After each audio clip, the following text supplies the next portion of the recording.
Alrighty, folks, we made it back home from our long weekend. A special thanks to the folks that took care of our animals while we were gone. We couldn't have done it like we did it if it wasn't for them. They took care of our animals, made sure they were fed and watered, and the place is protected, and that's what it's all about. I'm back. Been hot over the weekend. Tomorrow starts a new week, and we're going to get right back at it working. I'll get right back at bringing you some more videos, but we're happy to be home. Every time I pull down the driveway, I've been gone for 3 or 4 days. I'm just happy to be home. So I'm gonna get everybody fed, and then I'm gonna feed me and Miss Polly, and we can slow down for a little bit here this evening and get right back at it tomorrow. So thought I'd take and jump on here at the start of this video and let you know my son's wedding went really well. We're really happy for him, and it was a good weekend. So the other day when we brought that sow in, they broke off a plastic nipple, and I ordered some online. They got here pretty quick. They're brass. So you can see, if you can see right there, zoom in, that's a brass fitting, washers on it. I put some peanut butter on that nipple right there last night, and I can see they have been eating it. So I think it's gonna work out real good. Last night that fitting was leaking, and I played with it after I got back. I was down there till like 10:30, but you see it's got water in it. So it'll offer them a clean water source, and they can still play in this trough. It's amazing at how quick this sow has healed up. If you guys can see that or not, she's got a little old red spot there, but for the most part she's pretty much healed up. Kept it cleansed, kept flies off of it with some blue ointment, and that's what's left of that big gash.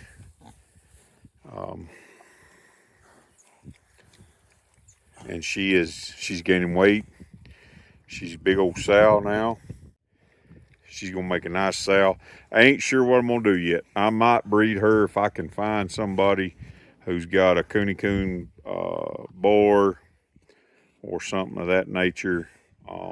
I don't want great big pigs, but I want enough that we get some good bacon out of it. So hopefully she ain't got no problems with carrying babies. If not, we'll just process her. Our little chicken here is doing real good, growing up. I think it's a rooster. I was hoping for a hen, and it may surprise me yet. There's ways you can tell, but all indications, I think it's a rooster, but I could be wrong. It's 50-50 shot. So we got 2 in here right now. This one here I think is trying to lay an egg, and they're on a ton of eggs. They're on more eggs than you could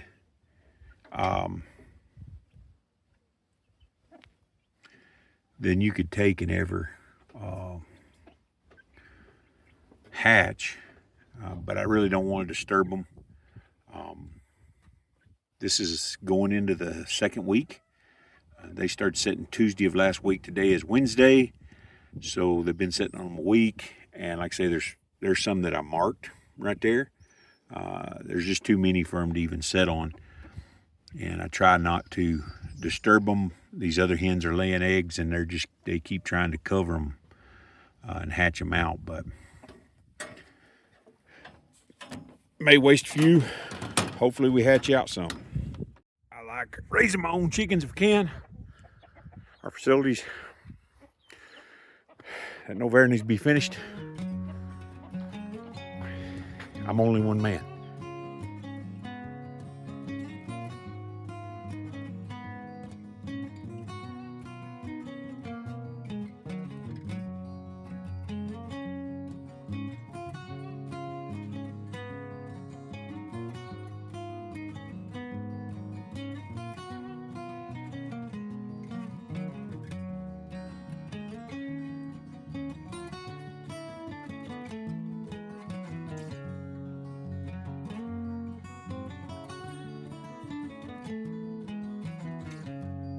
Hey folks, it's a windy day out here today.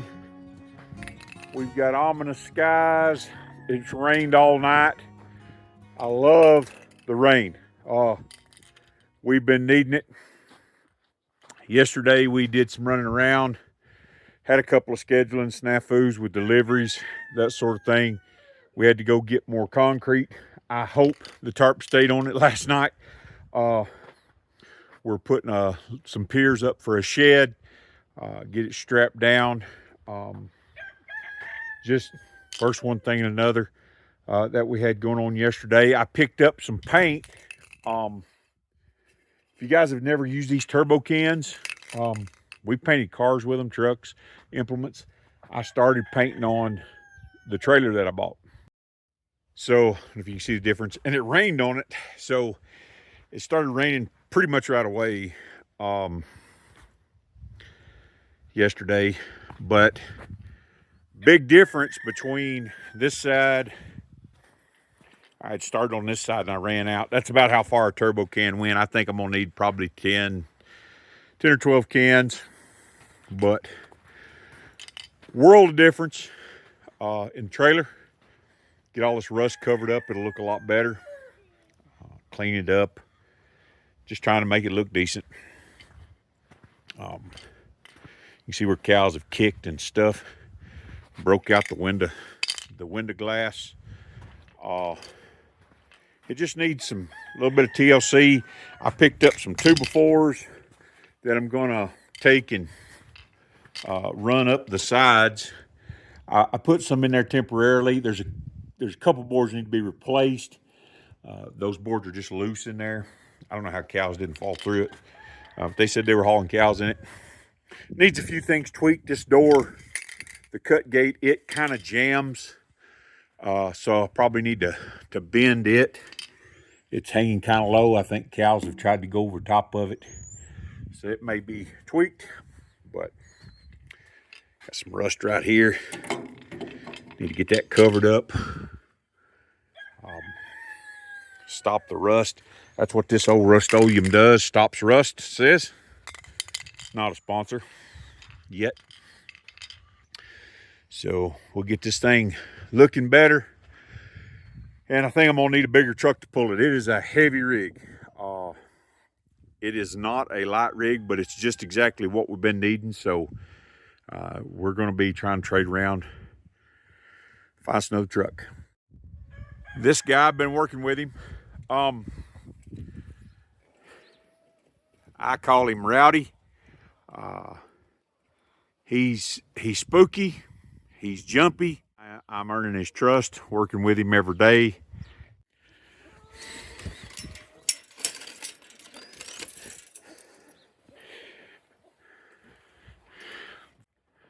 I've been trying to get his curiosity up. I got a carrot here for him. And just approached him. I noticed a few things I'll talk about in other videos with him that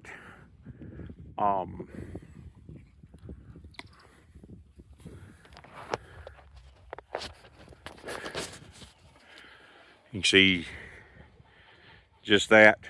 He's just not trusting. And I don't like to corner a horse.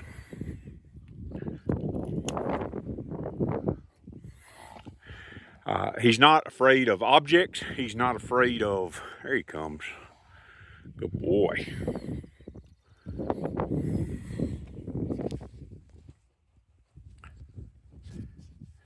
He's not afraid of halters, ropes, nothing like that. He's afraid of people, particularly men. The ladies that we had working with him, here, taking care of the place over the weekend, they said he come up to him, he loves Polly. So he just needs to learn that he can trust me. I think he's been, if nothing else, he's been offended. Some people don't know how to work with a sensitive horse, and he's a real sensitive horse. You can't treat him like you do every other horse. I've just been coming up to him, petting him, and then retreating. both sides. He has a harder time. I don't think he's been exposed as much on this side here.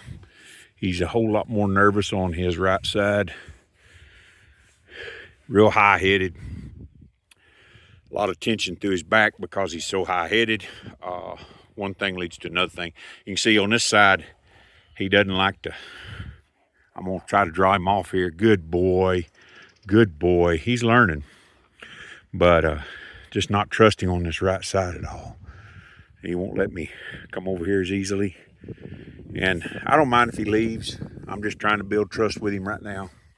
Tell him I'm not going to hurt him.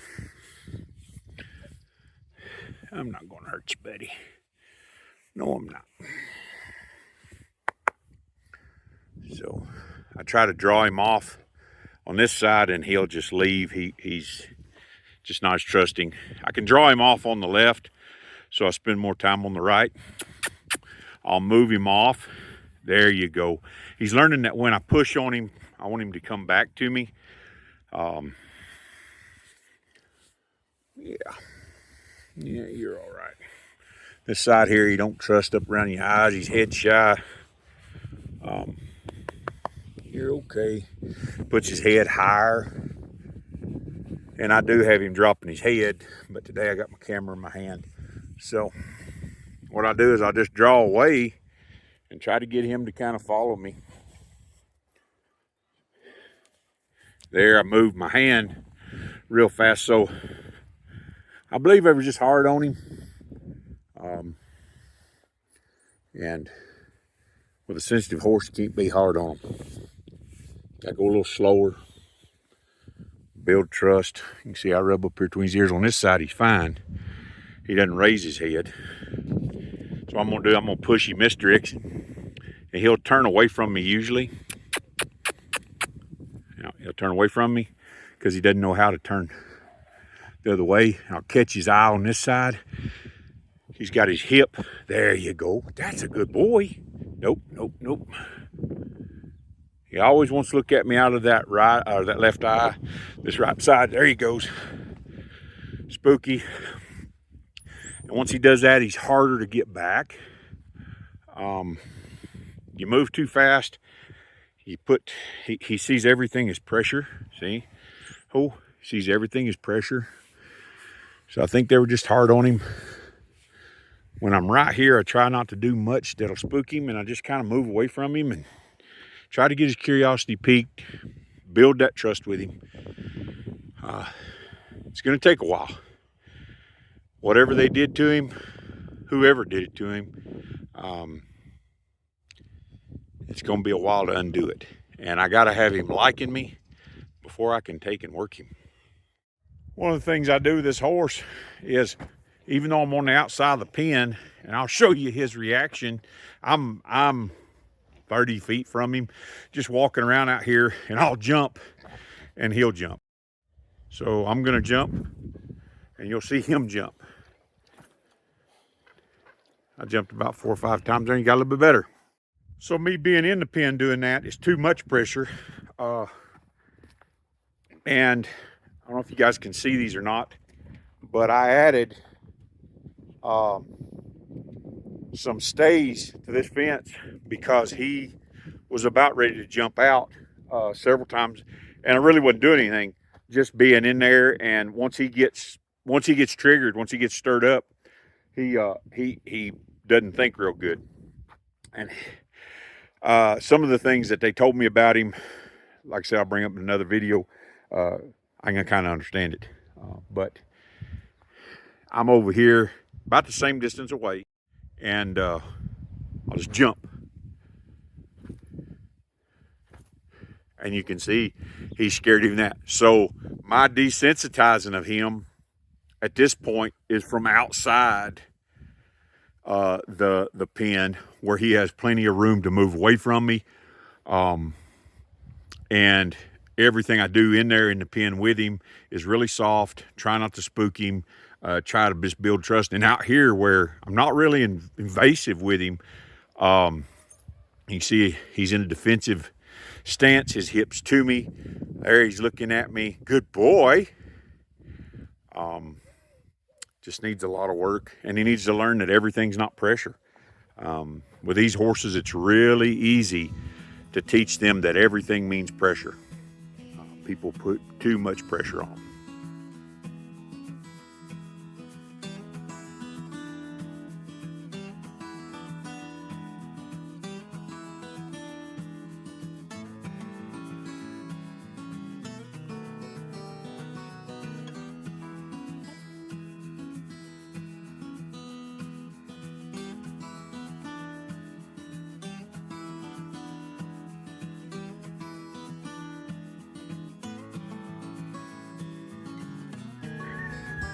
Alrighty, folks. I came down here to go through my morning routine, work with Rowdy.